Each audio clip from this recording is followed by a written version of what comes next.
وبارك وأنعم وعظم وكرم على سيدنا وحبيبنا وشفيعنا وقرة أعيننا ومولانا محمد ولد عبد الله بن عبد المطلب وجده لؤي بن غالب وعلى آله وأصحابه الأقارب أما بعد. Para hadirin kaum muslimin rahimakumullah. Alhamdulillah, kita sudah mendekati bulan Ramadan. Insyaallah beberapa hari lagi kita akan memasuki bulan Ramadan. Oleh karena itu sebentar lagi, karena ada bulan Ramadan, tawakufan dulu, berhenti sementara pengajian untuk kita mulai lagi setelah bulan Ramadan selesai pada waktu Syawal nanti. Kebetulan tema kita juga ini mengakhiri tema tentang perang. Intihaul harbi artinya adalah bagaimana perang yang usai. Bagaimana bila perang telah selesai? Apakah karena dihentikan? Apakah karena ada perdamaian? Apakah karena ada gencatan senjata? Baiklah, kita mulai pembahasan fikih tentang intihaul harbi, berakhirnya perang. Jadi kalau ada mulai perang, maka harus ada akhirnya. Diumumkan bahwa perang telah berakhir. Tantahil harbu bi ahadil umur al-atiyah. Peperangan dinyatakan berakhir oleh salah satu perkara berikut ini. Yang pertama, Islamul muharibina au islamu ba'dihim. Yang pertama adalah orang-orang yang berperang, yang diperangi itu masuk Islam. Karena masuk Islam, maka perang dihentikan. Au islamu ba'dihim, atau sebagiannya yang masuk Islam. Misalnya rajanya masuk Islam, berarti sebagian yang masuk Islam. Wa dukhuluhum fi dinillah, dan mereka masuk dalam agama Allah. Wa fi hadhil hal yasbahuna muslimin, maka dalam kondisi seperti ini berarti mereka sudah menjadi orang-orang Islam, berakhir perang. Wa yakunu lahum ma lil muslimina wa alaihim ma alaihim, maka dengan demikian apa yang mereka miliki harus dijaga oleh orang-orang Islam. Apa yang dimiliki oleh orang Islam harus dijaga oleh mereka. Mereka berada dalam perlindungan kaum muslimin, kaum muslimin juga dilindungi oleh mereka. Minal huquqi wal wajibat. Jadi sama-sama memiliki hak dan sama-sama memiliki kewajiban. Itu yang pertama. Berarti kalau sudah masuk Islam sebagian, apalagi sampai seluruhnya, berarti sudah selesai peperangan. Seperti contohnya peperangan di Spanyol, semuanya akhirnya masuk Islam. Mereka memerangi rajanya sendiri. Kemudian mereka masuk ke dalam Islam. Contohnya juga keturunannya Raja Wijaya, Jayakatwang, kemudian Raja Mataram yang sudah menjadi Muslim, akhirnya semua menjadi Muslim karena rajanya menjadi Muslim. Yang kedua, kapan perang itu berakhir? Tolabuhum iqaful qital muddatan muayyadah, yakni apabila mereka meminta penghentian perang dalam waktu yang ditentukan. Jadi bahasa kita kalau penghentian perang sekarang yang terjadi disebut sebagai gencatan senjata. Wahina idzin yajibul istijabah ila ma talabu. Pada saat mereka meminta gencatan senjata, ceasefire, maka permintaan itu harus diterima. Kalau minta gencatan senjata, permintaan gencatan senjata itu harus diterima. Kama fa'ala dzalika ar-Rasul sallallahu alaihi wasallam fi sulhil Hudaybiyah.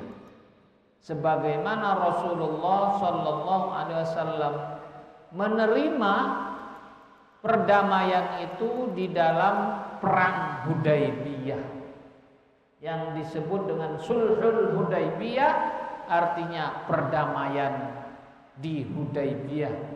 Hudaybiyah adalah nama tempat yang berdekatan dengan Mekah tapi belum masuk kota Mekah.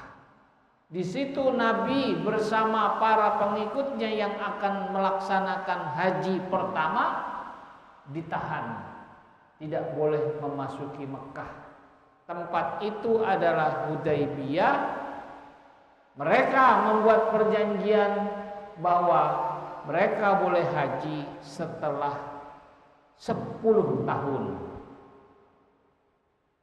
Jadi bapak-bapak sekalian, setelah umat Islam menang di perang Badar, kalah di perang Uhud, menang di perang Khandaq, menang di perang-perang lainnya, sampai hari tahun pertama, tahun kedua, melakukan perjalanan untuk berhaji, takut orang-orang Mekah ini. Padahal mereka pakai hanya 2 lembar. Mereka menggunakan ihram tanpa senjata, nggak bawa senjata. Pakaiannya cuma pakaian ihram. Dari situlah syariah untuk melaksanakan ihram. Kalau bapak datang dari Madinah, maka harus menggunakan ihramnya dari Bi'ru Ma'unah atau Bi'r Ali namanya. Bi'r Ma'unah disebut juga dengan Bi'r Ali, sumurnya Ali. Jadi kalau kita dari Madinah sudah pakai pakaian ihram dari Bi'r Ma'unah, kita sholat sunnah di sana.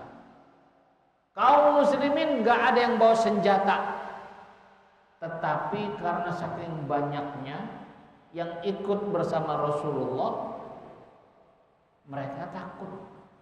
Di-stop di Hudaybiyah. Jadi haji yang pertama Rasulullah bersama pengikutnya itu nggak nyampe, nggak masuk Mekah. Makanya muncul kemudian syariat Islam. Apabila orang berhaji karena masalah-masalah keamanan, istitoah, kemampuan, tiba-tiba dia sudah niat haji, nggak bisa masuk kota Makkah, maka sebagaimana Rasulullah diajarkan, dia bertahallul di situ, dia melakukan penyelesaian hajinya di situ, jadi melepas umrahnya, ihramnya di situ juga. Rupanya Allah mencontohkan kepada kita. Kalau sekarang ada di antara saudara-saudara kita, bapak-bapak yang mungkin pakai haji furoda, bayarnya 1/2 M. Ya Allah, lebih 1/2 ember ya Pak ya. 1/2 M. Ada yang bayar 1 M, 1 miliar. Begitu berangkat, nyampe di Jeddah, nggak bisa masuk ke Makkah. Di mana hajinya tuh Pak? Ya sama kayak di Hudaybiyah itu. Haji tapi nggak bisa masuk Mekah. Maka terjadilah di situ terjadi perdamaian. Yang sebenarnya perdamaian ini merugikan bagi kaum muslimin. Nanti saya ceritakan. Kita lanjutkan lagi. Kalau yang pertama tadi masuk Islam, yang kedua ada perdamaian, diminta untuk tidak ada perperangan. Yang ketiga, rughbatuhum fi ayyabqaw ala dinihim ma'adafil jizyah. Ada lagi kejadian mereka, orang-orang yang diperangi itu takut, tapi mereka tidak mau berperang. Mereka berjanji untuk membayar jizyah atau membayar uang keamanan bagi kehidupan mereka. Maka mereka membayar jizyah, membayar upeti. Dari situlah kemudian tidak ada perang, selesai perang itu. Wa yatimmu bimuqtada hadza aqdudz zimmati bainahum wa bainal muslimin. Kalau sudah terjadi seperti itu, perang harus berhenti dan orang yang membayar jizyah itu harus mendapatkan perlindungan dari kaum muslimin. Jadi jelas begitu Pak ya. Ini beda dengan yang ketiga tadi, dia membayar jizyah. Yang keempat, hazimatuhum wa ghafarna bihim wa intisarana alaihim wa bihadza yakununa ghanimatan lil muslimin. Yang keempat, perang itu berakhir, mereka kalah. Semua rajanya habis seperti Rustum.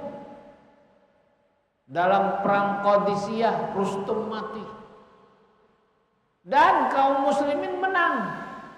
Sehingga kemenangan itu kemudian menghasilkan sebagaimana zaman dahulu, zaman sekarang juga terjadi pampasan perang. Jadi umat Islam mendapatkan ghanimah atau pampasan perang. Ini kondisi yang keempat, perang berakhir karena mereka kalah. Yang kelima, waqad yahdutsu ay yatluba ba'dal muharibina minal a'da'i al-aman. Ada juga di antara kondisi di mana orang-orang yang diperangi itu kemudian minta keamanan, fayujabu ila ma talab, maka wajib hukumnya kaum muslimin memberikan keamanan itu.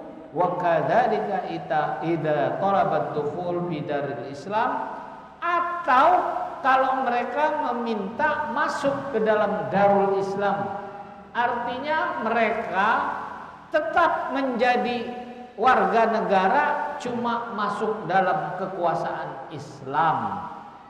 Wa min thamma fa inna natahaddatsu bi ijmalin fima yali an hadhil umur.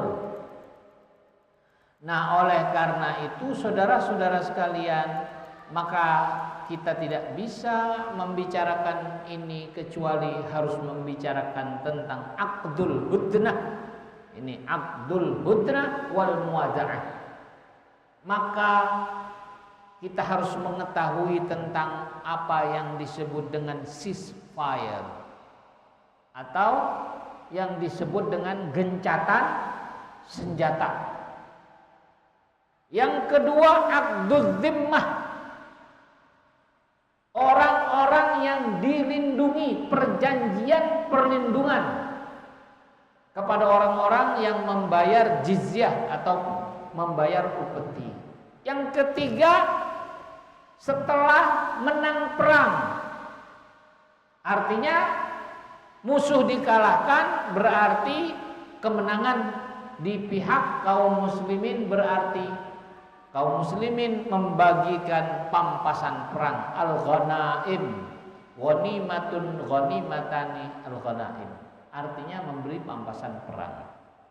Dan yang keempat adalah aqdul aman, artinya perjanjian perdamaian seperti sulhul Hudaybiyah, perjanjian Hudaybiyah. Baik, sekarang satu-satu kita buka. Yang pertama adalah gencatan senjata, al-hudnah, ceasefire. Bahasa internasionalnya tidak boleh ada perang. Mata tajibul muwada'at wal hudnah, kapan harus dipatuhi gencatan senjata? Aqdul hudnah wal muwada'ah wal ittifaq ala tarkil qital. Perjanjian gencatan senjata dan meninggalkan perang adalah kesepakatan untuk tidak boleh saling berperang. Fatratan minal fatrat az-zamaniyah, dalam masa yang sudah ditentukan. Jadi gencatan senjata itu dimulai dari masa perjanjian sampai akhirnya perjanjian itu selesai. Wattajibu fi halain, ada dua kewajibannya di dalam soal gencatan senjata ini. Al-halatul ula idza talabahal adu fa innahu yujabu ila talabihi. Yang pertama, musuh meminta perdamaian, maka wajib hukumnya umat Islam menerima perdamaian itu. Walau kanal adu yuridul khadi'ah, walaupun bapak-bapak tahu bahwa ini cuma tipuan. Contohnya di dalam sulhul Hudaybiyah, umat Islam itu dalam perjanjian itu kalah. Ini saya ceritakan langsung. Umat Islam yang mereka masih ada dua, ada yang muhajirin ke Madinah, ada yang berpisah dengan keluarganya. Maka kalau muhajirin yang di Madinah balik ke Mekah, tidak boleh diganggu gugat. Artinya dia murtad. Sebaliknya dalam perjanjian Hudaybiyah itu disebutkan, bila orang Mekah kemudian masuk Islam, dia pindah ke Madinah, maka orang-orang Mekah itu harus dikembalikan. Rugi nggak tuh Pak? Rugi. Perjanjiannya merugikan umat Islam, tapi kata Rasulullah, ikuti. Itu perjanjian. Seberat apapun kalian harus taat pada perjanjian. Itu kata Rasulullah. Ceritanya banyak di dalam hadis. Yang pertama, ketika perjanjian ditulis Muhammadun Rasulullah, ini perjanjian dengan Nabi Muhammad Rasul Allah, utusan Allah. Pihak kafir Quraisy nggak nerima. Jangan ditulis Muhammad Rasulullah. Kalau ditulis Muhammad Rasulullah, berarti saya mengakui kerasulannya. Saya nggak mengakui kerasulannya. Orang kafir sampai bencinya seperti itu. Padahal dia minta perdamaian. Ali, para sahabat nggak mau nerima, tetap mereka harus nulis Muhammad Rasulullah. Perjanjian antara kafir Quraisy Mekah dengan Nabi Muhammad Rasulullah. Mereka tetap bersikeras nggak mau, nggak ada kata Rasulullah. Ini perjanjian antara Muhammad bin Abdullah dengan orang-orang Quraisy Mekah. Maka Rasulullah mengatakan kepada Ali, tunjukkan padaku mana tulisanmu Muhammadun Rasulullah. Maka Ali memperlihatkan, menunjukkan Muhammad Rasulullah, lalu Rasulullah menghapusnya. Rugi nggak tuh Pak? Perjanjian itu merugikan bagi umat Islam. Sehingga Umar kaget nih Pak. Kok kayak gini, kita rugi dong. Masa kita mau perjanjian rugi? Tetapi Rasulullah dibimbing oleh Allah. Ikuti perjanjian. Kalau engkau sudah buat perjanjian, kalian harus taat dan patuh pada perjanjian. Dan umat Islam baru boleh setelah 10 tahun melaksanakan ibadah haji. Berarti tahun berapa itu Pak? Tahun 10 Hijriah ya Pak ya. 10 tahun Pak. Dia nggak boleh masuk kota Mekah kecuali setelah 10 tahun. Rugi, kalah umat Islam dalam perjanjian itu. Tapi Rasulullah katakan, kalian harus patuh. Di dalam surat Al-Anfal ayat 61-62 nih ayatnya Pak ya, perhatikan nih. Wa in janahu lis-salmi fajnah laha wa tawakkal 'ala Allah. Kalau mereka mengajak berdamai, maka ikutilah perdamaian itu dan tawakallah kepada Allah. Innahu huwas samiul alim. Sesungguhnya Allah Maha mengetahui, Maha mendengar. Wa yuridu ay yakhda'uka fa inna hasbakallah. Walaupun kalian tahu bahwa mereka hanya menipu. Walaupun tahu itu hanya menipu. Fi ghazwatil Hudaybiyah hadinu Rasulillah sallallahu alaihi wasallam musyriki Makkah wa wada'ahum muddah 10 sinin. 10 tahun perjanjian perdamaian itu kagak boleh masuk Mekah. Sahabat-sahabat kaget.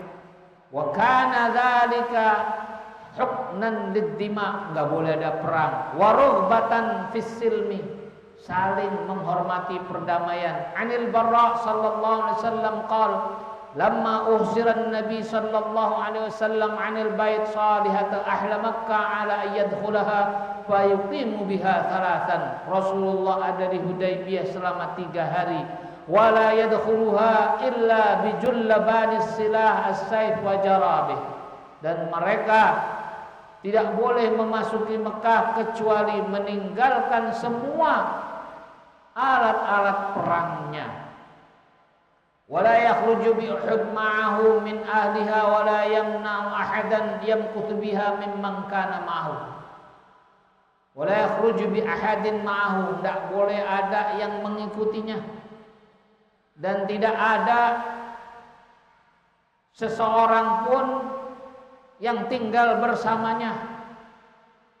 Ditulislah, kemudian saya nggak baca semuanya ini, ditulislah persyaratan-persyaratan itu diterima oleh Rasulullah. Ditulis oleh Ali, diperintahkan oleh Ali seperti yang saya utarakan tadi. Rugi nggak Pak? Rugi. Tetapi Allah punya rencana lain. Kemudian saya ceritakan, setelah berlalu perjanjian Hudaybiyah itu, ternyata banyak orang-orang yang masuk Islam, termasuk salah satunya adalah Bushra. Salah satunya adalah seorang pemuda yang dia mau masuk Islam, dia dari Mekah pergi ke Madinah. Ketika sampai di Madinah, maka perjanjian harus dilaksanakan. Apa yang terjadi, Pak? Bushra harus dikembalikan ke Mekah. Benar? Ya kan? Sementara kalau ada orang yang dari Madinah kembali ke Mekah, maka nggak boleh diambil. Berjalan bertahun-tahun Bapak sekalian, Bushra kemudian nggak mau balik ke Mekah. Apa yang terjadi? Bushra ada di tengah-tengah antara Madinah dan Mekah. Dan dialah yang memimpin para pemuda-pemuda Mekah yang mereka masuk ke dalam Islam, kemudian berada di tengah-tengahnya, merusak jalur perdagangan orang-orang kafir Quraisy, sehingga akhirnya kebobolan orang kafir Quraisy ini. Ternyata Allah punya rencana sendiri, sehingga perjanjian itu banyak akhirnya dilanggar sendiri oleh orang-orang kafir Quraisy Mekah. Apa yang terjadi akhirnya Bapak-bapak sekalian? Sampailah pada masanya di mana tahun ke-10, berarti perjanjiannya sudah berlaku ya Pak ya. Setelah 10 kemudian Rasulullah datang. Ini kira-kira gimana Pak? Jumlahnya lebih banyak, berkali-kali lipat dari jumlah yang pertama. Mereka sudah terdengar berkali-kali menang perang, baik dalam ghazawat, dalam perang yang diikuti Rasulullah, atau saraya, perang-perang yang tidak diikuti Rasulullah. Kaum muslimin mendapatkan kemenangan. Ketika tahun ke-10, maka datanglah kaum muslimin, enggak bawa senjata. Cuman kira-kira gimana Pak orang-orang kafir Mekah? Padahal cuman mau melaksanakan haji, itu haji wada. Hajinya pas hari Jumat. Maka dinamakan, kalau hajinya hari Jumat dinamakan haji akbar. Nah, takutlah orang-orang. Abu Sufyan takut, Muawiyah takut, orang-orang yang memusuhi Nabi, Abu Jahal, semuanya, Abu Lahab takut semuanya. Waduh, gimana kalau dia pada masuk ke Mekah ini? Tapi perjanjian sudah berakhir dan harus menghormati perjanjian. Selama ini mereka yang menginjak-injak perjanjian itu. Akhirnya Rasulullah datang, orang Abu Sufyan semakin takut, sehingga kemudian mengirim utusan. Lalu Rasulullah mengatakan kepada orang-orang Mekah yang sudah dimasukkan di dalam sejarah, siapa yang masuk Masjidil Haram, dia akan aman. Siapa yang masuk rumah Abu Sufyan, maka dia akan aman. Tidak ada yang akan dibunuh. Mereka udah ketakutan dibunuh. Padahal kaum muslimin ini datang untuk haji, nggak bawa senjata. Itu luar biasanya. Sehingga pembebasan kota Mekah adalah pembebasan tanpa darah. Hanya sekali di dunia terjadi begitu.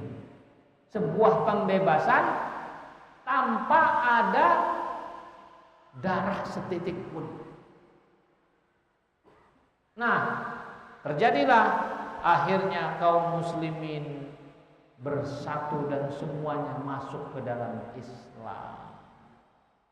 Fathu Makkah disebut itu sebagai Fathu Makkah. Jakarta dibuka oleh keturunan Sunan Gunung Jati, maka pangerannya dinamakan Pangeran Fatahillah, Fathullah. Maka dia disebut dengan Raden Fatahillah. Nah, itulah saudara-saudara sekalian, saya enggak bacakan hadisnya, panjang sekali hadisnya sebenarnya. Kemudian al-halatu tsaniyah allati tajibu fiha al-mudanah al-ashhurul hurum. Gencatan senjata harus dilakukan pada bulan-bulan yang diharamkan. Ini ada ayat Al-Quran, di dalam Al-Quran dinyatakan bahwa Allah berfirman. Nih, lihat firmannya. Inna iddatash syuhuri indallahi 12 syahran fi kitabillah minha arba'atun hurum.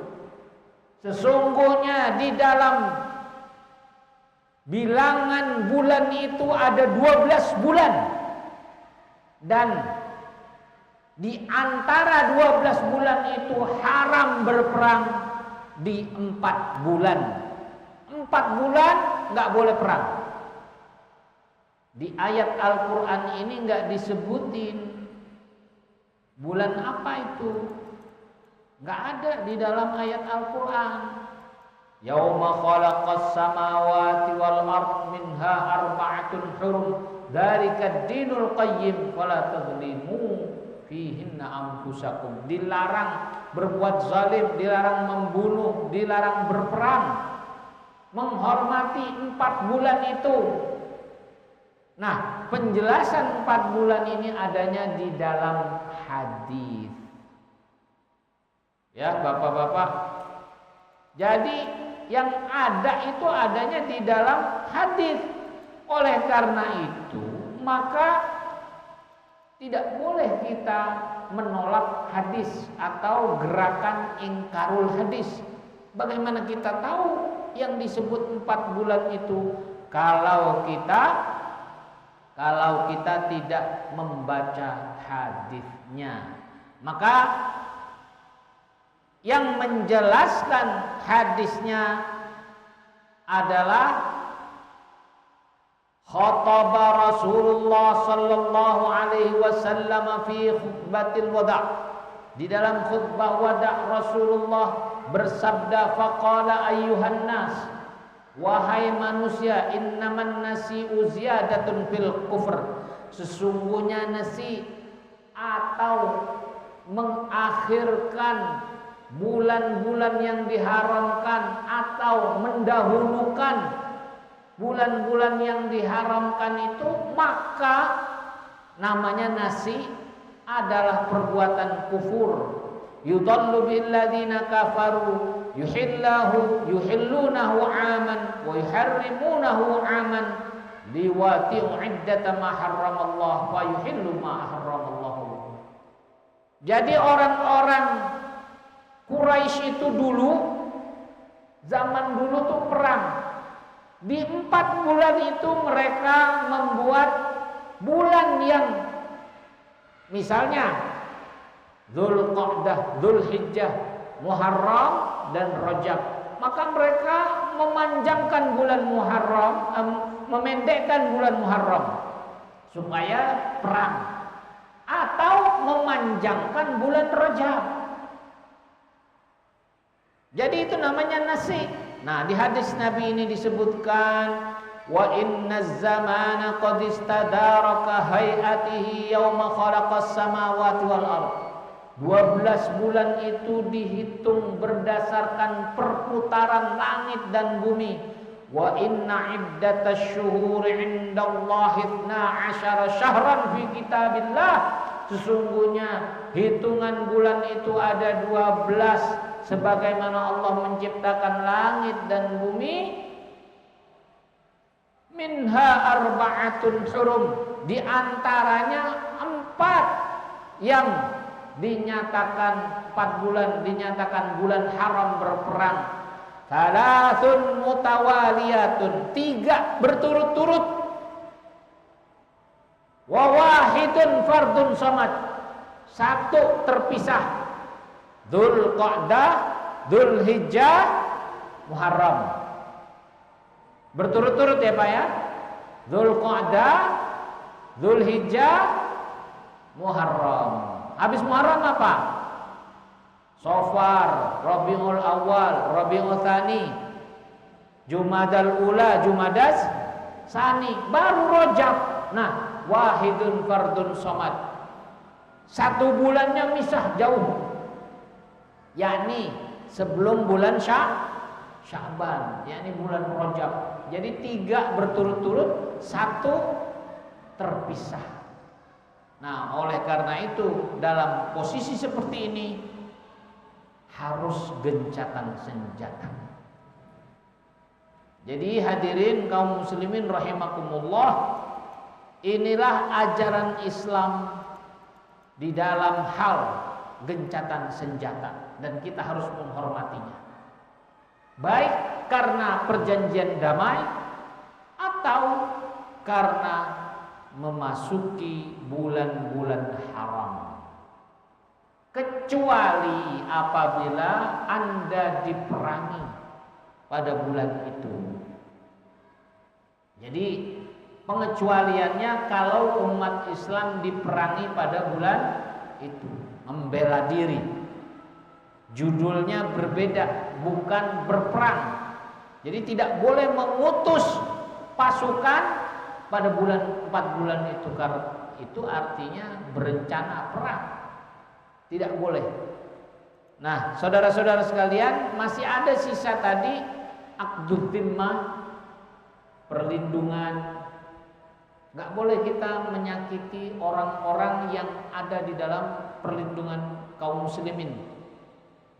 Walaupun dia tetap Kristen, walaupun dia tetap Majusi, gak boleh diganggu. Siapa man adza dhimmiyan faqad adzani. Siapa yang menyakiti orang dhimmi, orang di luar Islam yang berada di dalam tanggungan Islam, dia telah menyakiti Rasulullah. Jelas Pak? Jadi nggak boleh. Makanya kita di Indonesia ini harus saling menghormati.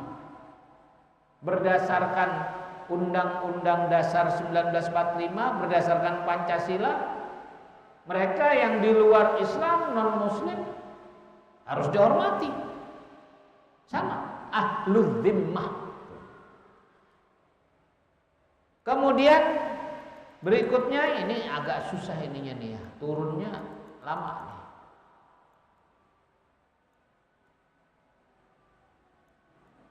Tadi disebutkan ada yang berhenti perang itu karena membayar upeti. Semuanya dijelaskan di dalam hadis Rasulullah bahwa orang yang membayar upeti juga sama. Disebut dalam surat At-Taubah ayat 29. Bahwa jelas sekali dinyatakan oleh Allah, qatilul ladzina la yu'minuna billah wala bil yaumil akhir wala yuharrimuna ma harramallahu wa rasuluhu wala yadinuna dinal haq minal ladzina utul kitab hatta yu'tul jizyah an yadin wa hum saghirun. Ini disebutkan di sini sampai kalau mereka menyerah dan membayar jizyah. Enggak boleh mereka diperangi. Dan mereka menjadi ahlul zimmah, orang-orangnya. Kemudian yang terakhir adalah al-ghanaim, mereka kalah perang. Maka kalau kalah perang, maka ada pampasan perang. Jadi saya sengaja menutup soal perang ini. Udah cukup lama nih saya bahas tentang perang ya Pak ya. Strategi perang, perdamaian, rahmat di dalam perang, sudah saya bahas semuanya. Jadi setelah Syawal nanti kita akan buka bab yang baru, kitab yang baru. Jadi ini saya akhiri pembahasannya sampai di pampasan perang. Jadi berhentinya perang itu disebabkan oleh 5 hal tadi, bapak-bapak sekalian. Insya Allah kita akan membahas fikih sunnah dalam kitabul buyu', yakni yang membahas tentang al-buyu', al-bai', niaga, perniagaan, perdagangan. Jadi kita udah tutup nih, udah cukup lama membahas tentang soal perang. Jadi moral perang, gencatan senjata ada di dalam Al-Quran, Pak. Semuanya ada, dan itu tidak ada di dalam agama lain. Terus terang, itu hanya ada di dalam Islam. Moral perang diajarin, Pak. Oleh karena itu, hadirin sekalian, kita bertambah yakin Islam adalah agama yang sempurna. Islam adalah agama yang diturunkan oleh Allah sebagai agama terakhir. Maka dengan bertambah keyakinan kita, sering-seringlah baca Al-Quran, sering-seringlah membuka Al-Quran. Ini udah mau deket puasa, mudah-mudahan pada baca Quran ya Pak ya. Mudah-mudahan kita sehat walafiat semuanya. Mudah-mudahan bisa menghatamkan Al-Quran, bisa puasa selama 1 bulan penuh, bisa tarawih selama 1 bulan penuh, dan kita sambil baca Al-Quran. Kira-kira bisa nggak nih hatam sebulan Pak? Insya Allah. Berarti kalau sebulan 30 hari, hatamnya 30 juz. Sehari berapa berarti Pak? 1 juz. 1 juz harus selesai. Kalau misalnya nggak selesai, ngutang tuh bisa. Lebih bagus sehari 2 juz. Atau kalau mau niat lebih kuat lagi, Ustadz saya mau hatamin 3 kali. Kalau hatam 3 kali berarti sehari berapa? Sehari 3 juz atau lebih dari 3 juz ya Pak ya. Kadang Ustadz yang berat nih, kadang begitu diajak ibadah matanya berair Ustadz. Kalau nonton YouTube kagak berair, giliran ngaji berair, tidur, ngantuk. Udah gitu serba salah duduknya. Kalau dia nonton YouTube duduknya enak aja, kalau ini giliran ngaji kesono kemari kayak ada durinya. Nah makanya hadirin, ini kan udah saya sampai ini, ada semua di dalam Al-Quran, sambil dibaca artinya. Ustadz nerangin tentang perang, oh iya benar, di surat At-Taubah ada. Jadi oleh karena itu ini kesempatan bagi kita di bulan Ramadan ini, kita mendekatkan diri pada Allah Subhanahu wa taala.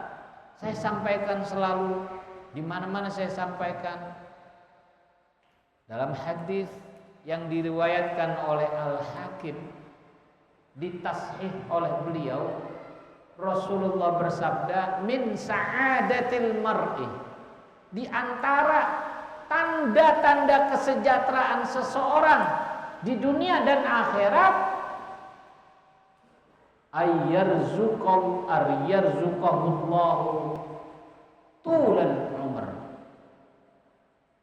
dia dapat dari Allah rezeki berupa panjang umur.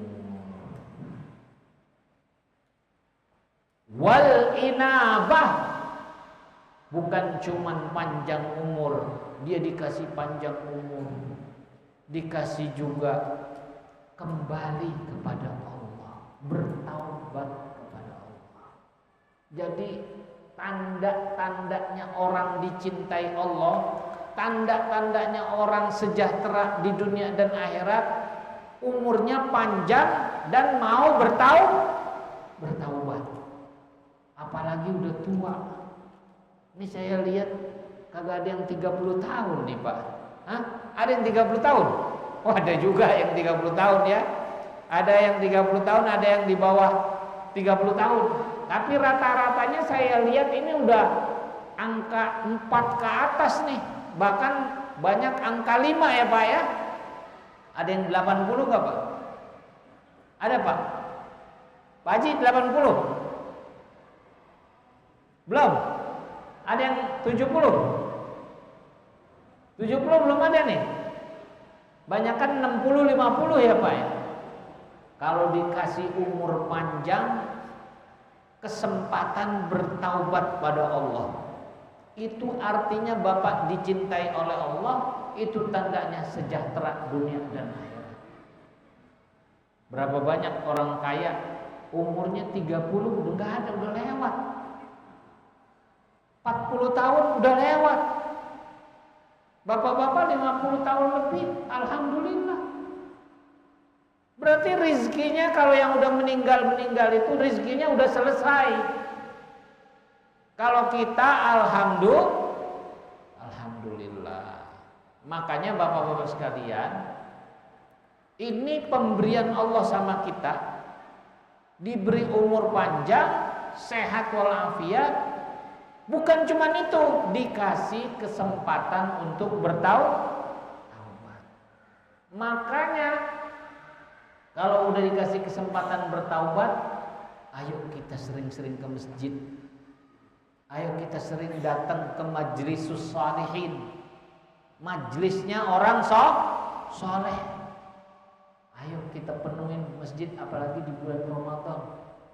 Kesempatan buat kita. Artinya orang-orang yang bertaubat itu Allah cinta sama dia, berarti dicintai oleh Allah.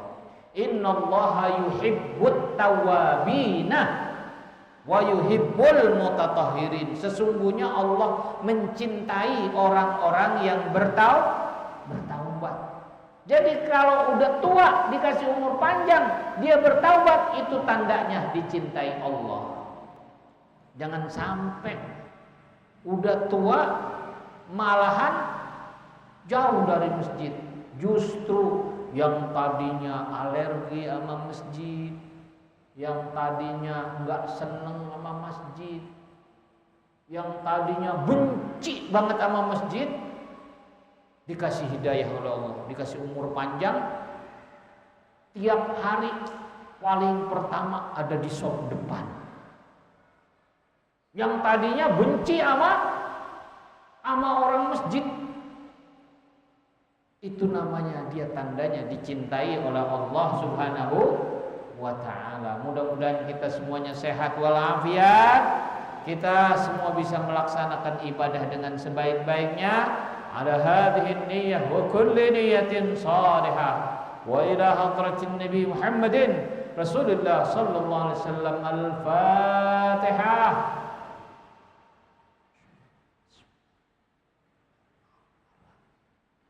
Iyyaka na'budu wa iyyaka nasta'in ihdinas siratal mustaqim siratal ladzina an'amta 'alaihim ghairil maghdubi 'alaihim waladdallin amin.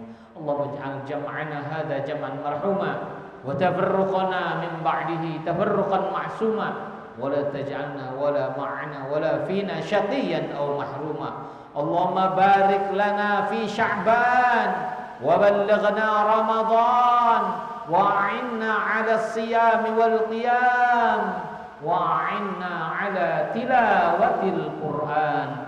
Rabbana atina fid dunya hasanah wa fil akhirati hasanah wa qina adzaban nar. Sallallahu ala sayyidina Muhammadin nabiyil ummi wa ala alihi wa sahbihi wa sallam. Subhana rabbika rabbil izzati amma yasifun wa salamun alal mursalin walhamdulillahi rabbil alamin. Qabul.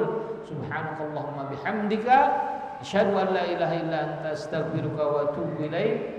Billahi taufiq wal hidayah. Assalamualaikum warahmatullahi wabarakatuh.